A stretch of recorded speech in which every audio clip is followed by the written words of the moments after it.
So, what do you want?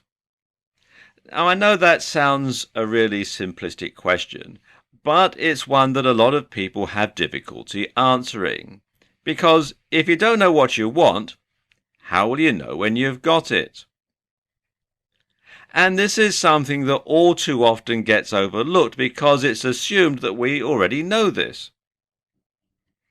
How many motivational posters tell you things like, go after the one thing that makes you truly happy, or never give up on your dreams?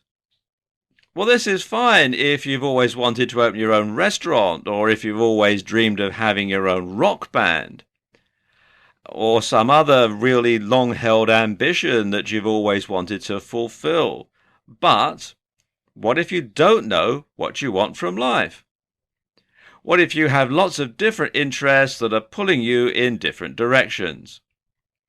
In these cases, telling someone to seize the day and live their dreams just isn't all that helpful. What you need to do in these cases is prioritize and look for the things you can get from life that will make you happiest and tick the most boxes. Now, let's look at some of the ways that you can do that. Very often, what this comes down to is identifying the common themes in your dreams and objectives. Now, in other words, if you want to be 20 things, what do those 20 things have in common? So if you want to be an actor and a rock star, what is it about both those things that makes them appealing? What does being a rock star have in common with being an actor?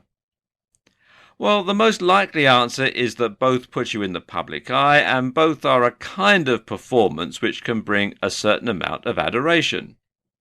So, as long as you can tick all those boxes, you should be happy whatever you do.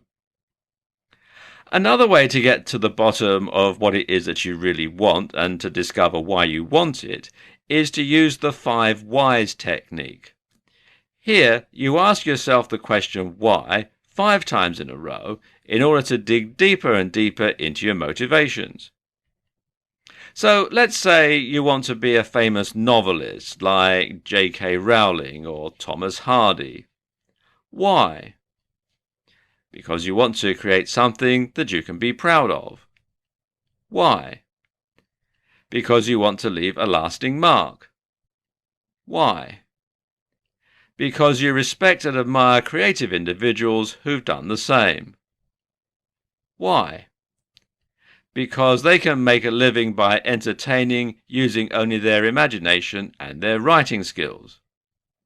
Why does that appeal? Because you love to write and to be acknowledged for your creativity. Okay, now we're getting somewhere. Perhaps it's not being a novelist specifically that appeals to you, so much as being able to write and to get credit for your creativity. And this opens up a world of possibilities. You could be an article writer, or a screenwriter, or a newspaper columnist, or a blogger. The list just goes on and on. Another way to find out what it is you really want is to look at your role models and see what it is about them that you admire. Which parts of their lives would you like to emulate? What do they have in common? Another tip is to look back at what you wanted to be when you were younger. Now, sometimes this will have no bearing because we can change an awful lot in a few decades. But in other cases, you'll find that whatever it is that you wanted to be back then still has some kind of appeal for you. Now, back then, you probably dreamed of being something much more ambitious and less realistic because, let's face it, we do all get a bit more cynical as we get older. And sometimes when you look back at what you wanted to do when you were young, you think, what a silly idea. But, there might still be some sort of a nucleus of something that you could perhaps salvage from that. And does that same thing still excite you? Once again, think of what it is about that thing that appeals and how you could realistically achieve the same end. For example, if you couldn't make it as a basketball player, perhaps you've got what it takes to be a coach. You're still involved in basketball, just in a different way. So think about what you want and then brainstorm your goals. Write them down and place them somewhere that you can see them.